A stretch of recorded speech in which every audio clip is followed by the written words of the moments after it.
Rev up your engines! Chris Lenning says, Scotty, I got a 2013 Lincoln MKZ with 3.7 liter engine and 63,000 miles. Would you recommend a transmission flush? The dealer keeps saying you should do it now.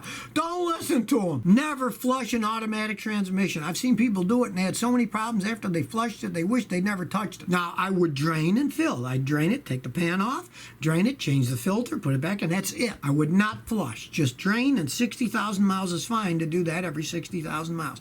Do not flush it. I've had more customers over the last 51 years that went someplace else, they had it flushed, and they had a problem, and they asked their friends, they said, oh, go to Scotty, he's a good mechanic. They bring it over here, and I said, I would have told you never flush it. I said, I would have said do nothing if it's never been touched at 100-something thousand miles, but if it had like 60, I'd say, let me drop the pan, change the fluid that's in it, and the filter. But it's too late. Once it's been flushed, if the damage done, then you're stuck with the transmission that doesn't work anymore. Matt D. asks, Scotty, when I replace shocks and struts, do the spring coil seats and the rubber need to be replaced, or can they be reused in the old part? Okay, of course you can reuse them. The only thing is, if it's a really old vehicle, when you take it apart, you're probably going to find that rubber's all ripped and torn and doesn't even work anymore. So, if it's not ripped or torn, feel free to reuse them. But if so, get new ones, because generally the rubber will be rotten when they're 15, 20 years old. Now, I know a lot of guys that they don't even care. They just put them back on, and the only thing is, then you might get some of the boinging and rattling noises if you hit really big bumps. If you don't care, it doesn't make any difference. But if you care about noise, yeah, you'd want to put new ones on if they were ripped and all torn and came apart in your hands when you took it apart to put the strut cartridge assembly in. Resendez says, Scotty, I got a 2003 Silverado V8 1500. It won't start on the first try. How do I fix this? Well, if you find that it starts on the second and third try all the time, generally, you're not getting the right amount of fuel to the engine. So the first thing you need to do when it's cold, put a pressure gauge on it, see what the pressure is. And if the pressure's low, the pump's going out. Replace the pump and the fuel filter. That's a very common problem with them. Now, if the fuel pressure is perfectly normal when it doesn't start, then it's not pulsing the fuel injectors, and you have a problem in the fuel injection system that can get very expensive to fix.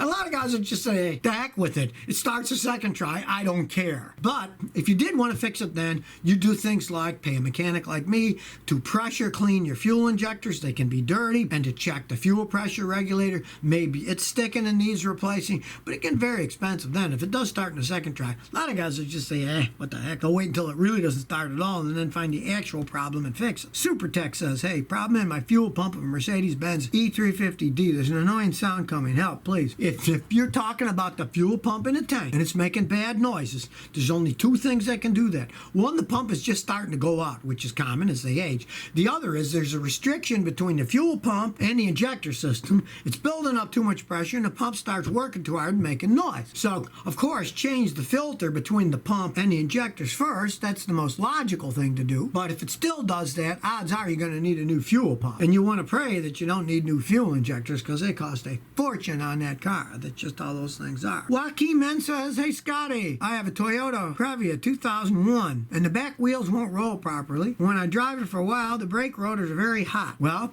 that means the rear rotors are sticking on. On those, there's only two real reasons. Either the calipers are sticking. When it does stick, quick jack up the rear end and see if one or both are sticking. Because if only one is sticking, odds are either that brake caliper is bad or the rubber brake hose that feeds it is stuck, internally clogged up, not releasing the pressure and it's sticking. Then you'd replace the hose and the caliper. If both are sticking, then your brake master cylinder is bad because it feeds both of them. And if both of them are sticking, then you need a new brake master cylinder. That's the best way to test them. Spirit Walker 79 says, Scotty, I have a knock sensor code on a 2013 Kia Soul. I changed the sensor and still get the code. The engine run fine. Here's the thing. If you're going to change a sensor like that on a Kia, only, and I mean only, go OEM, original equipment, factory. You don't have to buy it at the dealer. There are other places in town that sell that stuff. Only use original equipment, because the aftermarket ones are often garbage and don't work very well. That said, if you did use an OEM one and it was bolted on correctly and you still get the light, then you have a wiring problem between the sensor